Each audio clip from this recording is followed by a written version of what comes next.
according to the theory of evolution, the origin and development of the universe and all its systems can be explained solely on the basis of time, chance, and continuing processes. All living things have arisen from a single-celled organism. A second and opposing worldview is the concept of creation. According to the theory of creation, everything in the universe has come into being through the design, purpose, and deliberate acts of a supernatural creator. That means this creator created the universe, the earth, and all life on earth, including all types of plants and animals, as well as humans. On today's edition of Origins, Noah's flood, washing away millions of years.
Hello, my friends. My name is Don Chapman, and I'm the host of Origins. It's wonderful having you with us today, and we're also so blessed today to have with us Dr. Terry Mortensen.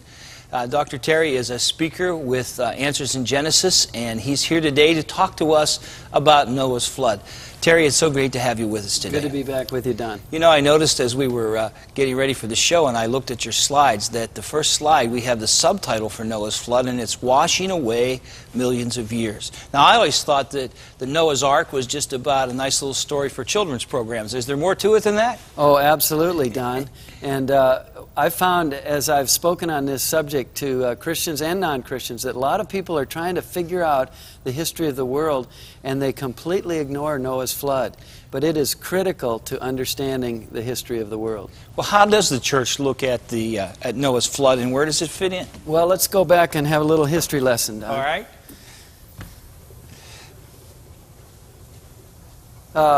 For about 1,800 years, the church was in unanimous agreement that Noah's flood was a historical global catastrophe. And every one of those words is important. Historical, it really happened in time-space history.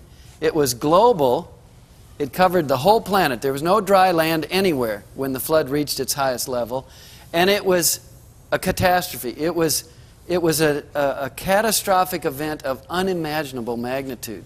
And those who paid any attention to the fossils over those 1,800 years, there weren't very many, but they viewed the fossils on the mountains and in the rocks as evidence of Noah's flood. But in the early 19th century is when the idea of millions of years was born, and Christians who accepted those millions of years had to reinterpret the flood. And so in that time period, we had two new views that developed, or actually three. One was the historical local catastrophe. That is, it really happened in time-space history, but it didn't cover the whole planet. It was localized in the Mesopotamian valley of the Tigris and Euphrates rivers, which is modern-day Iraq. Right. So it's just, in this view, it's just described in Genesis in exaggerated language. And then there was the historical global tranquil flood view. Christians said, no, it's really describing a global flood, and it really happened in history, but they said it was a tranquil flood. It was so peaceful, it left no geological evidence, so we don't have to try to harmonize the Genesis flood with what the geologists are saying about millions of years. I don't know anybody who believes in the global tranquil flood anymore. That's actually an oxymoron. I was just thinking that catastrophic flood would be one that wiped out your house, and a tranquil flood would be one that wiped out the other guy's house. So Yeah, that's right. I think floods, by definition, are catastrophes. Absolutely. Yeah. So that view, I don't know anybody who holds that view. But there's one more view that developed in the 19th century, and that is the view of liberal theologians that you guys are all wrong. This flood never happened. If you believe in the tooth fairy and Santa Claus, then you can believe in the myth of Noah and the ark. Let's look at a couple of things that the biblical text tells us. First of all, the purpose of the flood. The purpose of the flood was spelled out very clearly in Genesis. It says in Genesis chapter 6, "The Lord said, I will blot out man whom I have created from the face of the land, from man to animals to creeping things to the birds of the sky, for I am sorry that I have made them. Then God said to Noah, the end of all flesh has come before me, for the earth is filled with violence because of them, and behold, I am about to destroy them with the earth." So the first thing we see here is that the purpose of the flood was not to destroy sinful man. It was to destroy sinful man and the animals and the birds and the earth itself.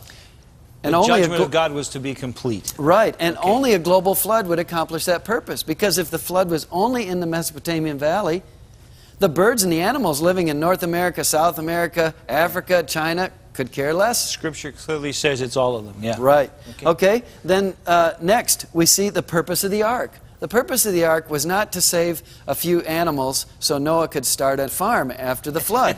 The Bible tells us very clearly in Genesis chapter 7 that Noah was to enter the ark, you and all your household, for you alone I have seen to be righteous before me in this time. You shall take with you 2 of every clean animal by sevens, a male and his female, and of the animals that are unclean, 2, a male and his female, and also the birds of the sky by sevens, male and female. Why? To keep offspring alive on the face of the earth. Now, if the flood was local, that's totally unnecessary because they'd already be living alive everywhere else. Right. So the reason that God gave the command to build the ark was ludicrous if the flood was local. But if it was global, that's the only way those creatures would survive and repopulate the earth. Then let's look at the ark itself. You know, in a lot of children's books about the ark, even Christian children's books, they picture the ark like this. But nothing could be farther from the truth. That is not what the ark looked like. So we need to get that one out of our mind. The Bible tells us the dimensions of the ark, and it was the equivalent of 560 railroad stock cars. 3 levels. It was 1.5 football fields long, about 2/3 of a football field wide, and 4 stories tall. That would have been so unprecedented in its day, wouldn't it? It was, although we have testimony that the ancients built some very large boats, but no boat, as far as we know, was built this big again until 1860. So it was a huge boat.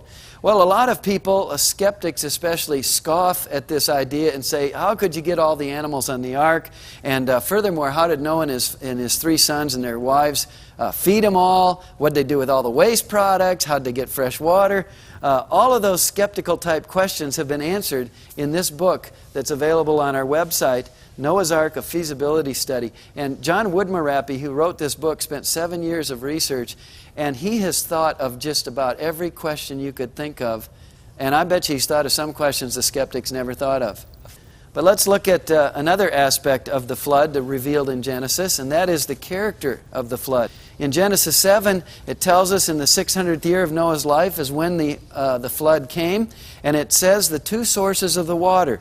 On the same day, the fountains of the great deep burst open, and the floodgates of the sky were open. So 2 sources of the water. The waters came from the rains above. The next verses tells us that it rained for 40 days and 40 nights. And then the waters came from below. The fountains of the great deep What does burst that open. mean?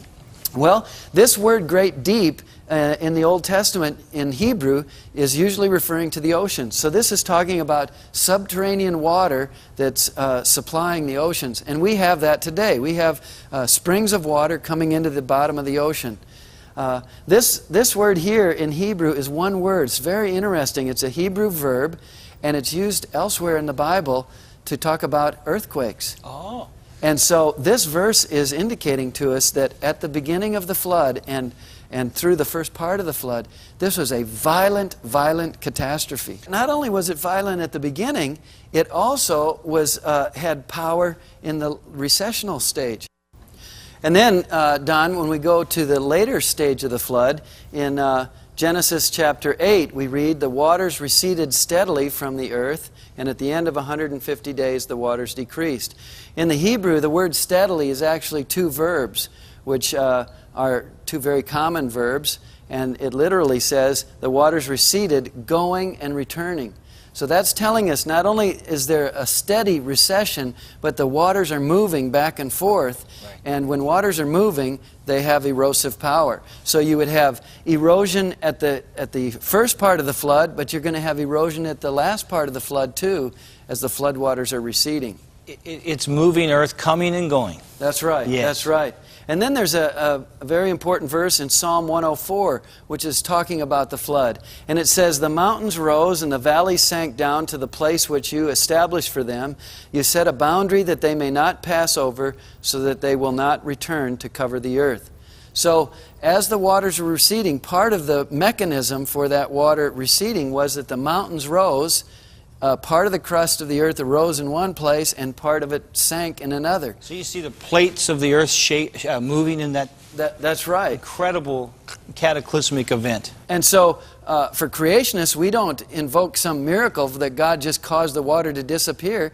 He actually moved the continents, and the water that was covering the earth is now in our ocean basins. He's telling us where the water went. That's right. Think of that. And so there's enough water on the earth today to cover the complete planet to a depth of 3 kilometers. All we have to do is raise the ocean basins and lower the mountains.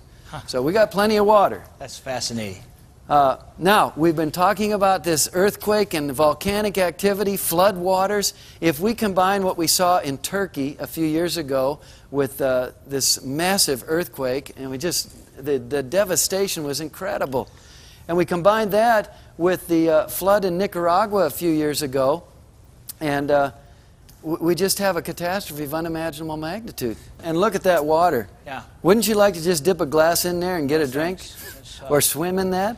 If we could do a stop-action cut through there, we would see that water is brown because it's carrying sediments, rocks, boulders. Millions of tons of stuff moving. Those buildings didn't survive that. No. So the flood was violent beyond imagination, and anything on the land was ripped up. The plants, the animals, everything. And many of those creatures got buried in those sediments, which were turned to fossils. And then we look at the depth of the flood. The Bible talks about in Genesis 7 that the waters prevailed more and more, and all the high mountains everywhere under the heavens were covered. And the waters prevailed 15 cubits, or about 22 feet higher, and the mountains were covered. So water seeks a level plane. If I were pouring water on your head, it wouldn't just pile up on your hair, it would run down your shoulders. That's right. And the only way to cover the mountains everywhere under heaven is for a global flood. So a local flood is really impossible if we're going to take seriously the biblical text. But, you know, when people believe in a local flood, this is what they believe in, whether they realize it or not.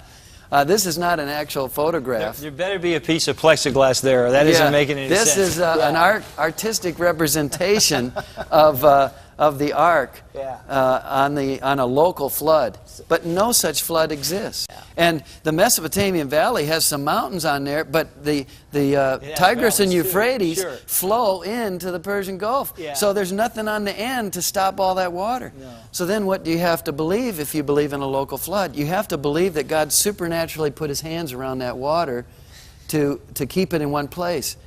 But that's not what the Bible says God did, so it makes no sense. It not only is not what the Bible says, but God is going out of His way to tell us it wasn't local, it was global. And so the Genesis record is describing a global flood. Now there's one other evidence, there's more than we can say, but for today, there's one other evidence in Genesis that this was a global flood.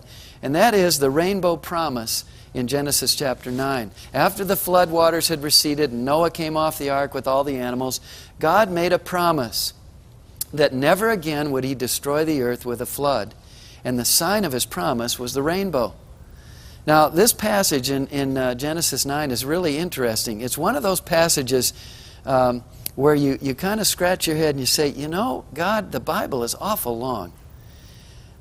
You keep repeating yourself here in this passage. And if you just not repeat it so much, the Bible would be shorter. And he makes a promise here.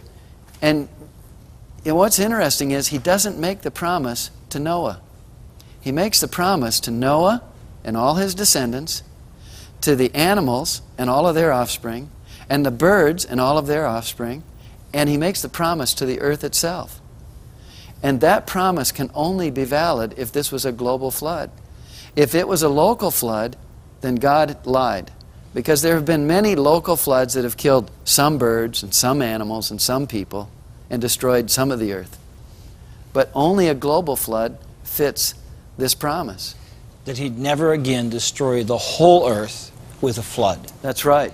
So that implies that in that case he had covered the whole earth with a flood. That's right. Yeah. And that means that when we look at a rainbow today, it should be a sober reminder to us of that horrific event in the past. Well, Terry, this is a question that I have regarding that. Why do people want to argue for a local flood? Isn't there evidence all over the world that the flood has been there? Obviously, the Grand Canyon is a long ways off from Iraq, and yet we have the evidence there. Isn't it true that you can go anywhere in the world and see evidence of the flood? Oh, that's exactly right, and we want to talk about that some more, even in a later program when we talk about the geological evidence, because they really are screaming Noah's flood. Is there. Yeah. Well, I'm so thankful that not only is the evidence for the flood there, but the promise of God is there, that man has a lot of things to worry about, but a worldwide flood isn't one of them anymore, because God's not going to do it that way. That's right. I think from now on we have more to worry about from fire than we have from floods. That's right. That's right. We've got to take a break right now, but when we come back from the break, Terry and I are going to talk about this whole idea of how the flood covered the whole earth and what that means in terms of our worldview. So stay with us. We'll be back with you real soon. Creation versus evolution. You weigh the evidence. The global flood, a saltwater legacy. The existence of salt lakes and inland seas provides strong evidence that there's been a global flood. The huge salty Caspian Sea is landlocked and has been shrinking in size. Lake Van, near Mount Ararat, and Lake Urmia are excellent examples of high elevation, landlocked salty lakes. How did water get so far inland? Why didn't it dry up a long time ago? A gigantic flood within the last 5,000 years would seem a very good answer.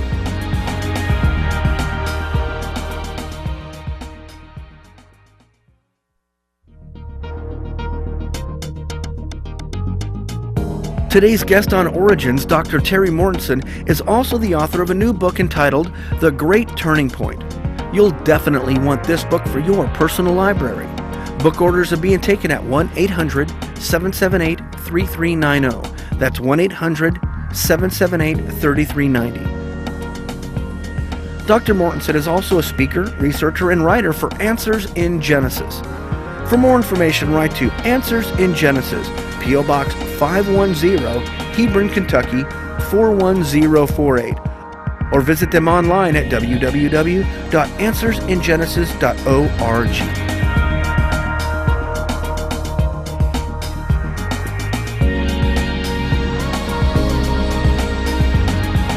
Hi, we're back with Dr. Terry Mortensen. We're talking about Noah's flood, and is it feasible, is it realistic, and was it worldwide?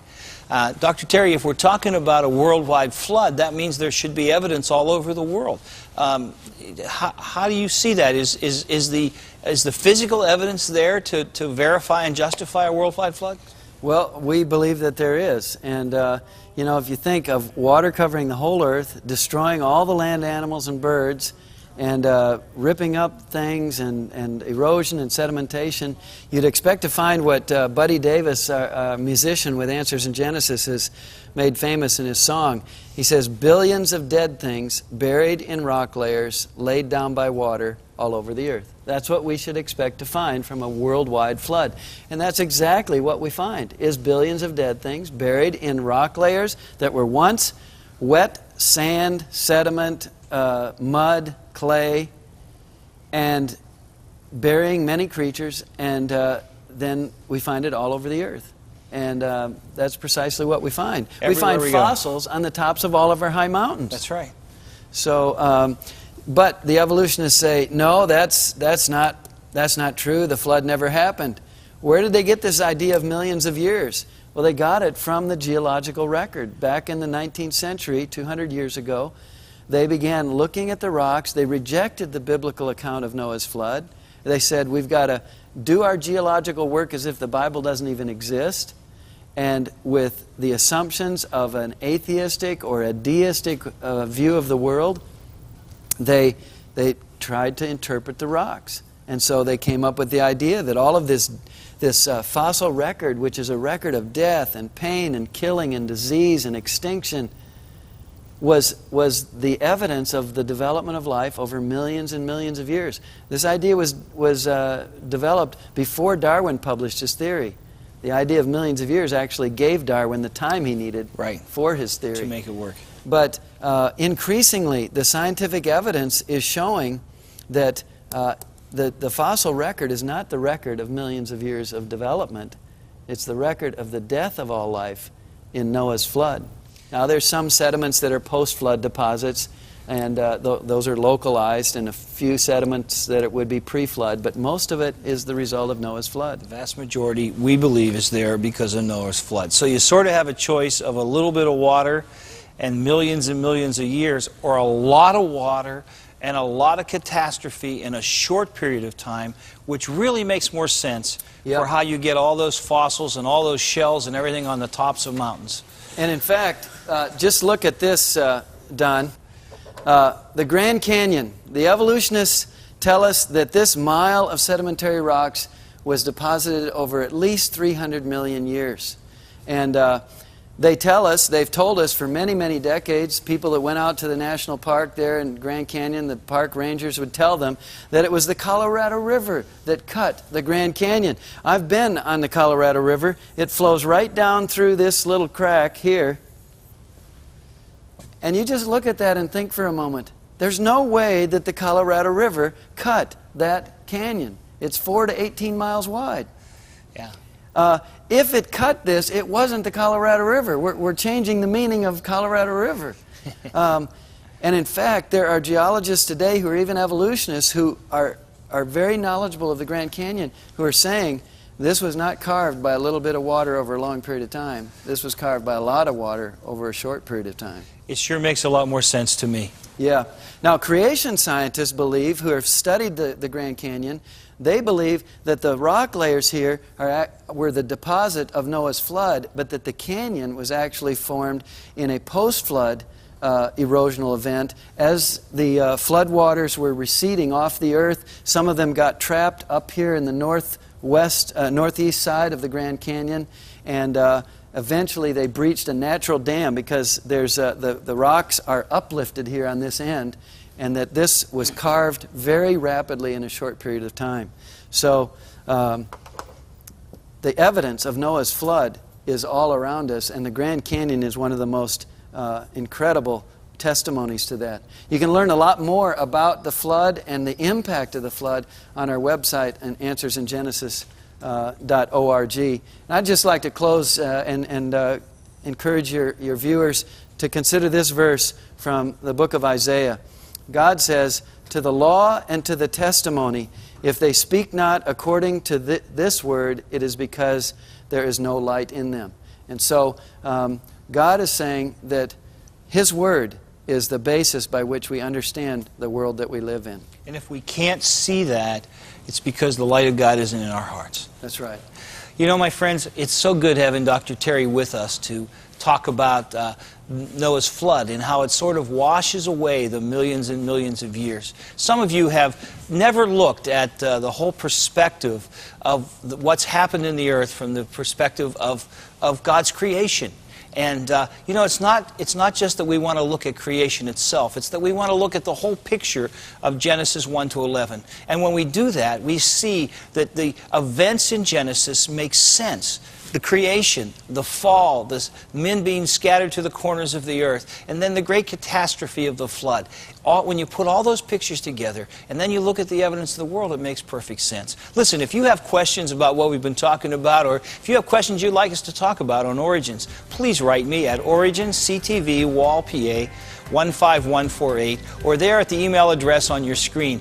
Don't hesitate to send me your questions. We'll do our best to find the right expert to get you the right answer. But in the meantime, I just want you to remember this one thing with me, friend. Remember that it's God's worldview that He made you, and that ought to be your worldview too. See you next time, and God bless you.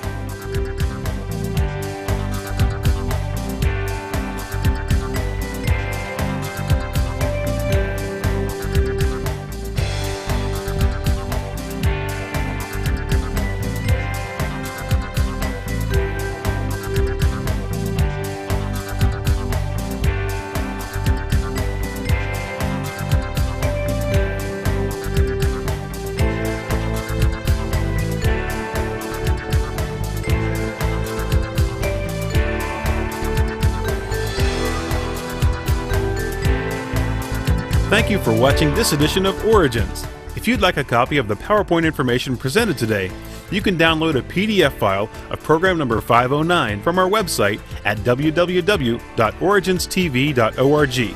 Or for a DVD of this series, send a $12 donation to cover shipping and handling and write to Origins program number 509, Cornerstone Television, Wall, Pennsylvania 15148.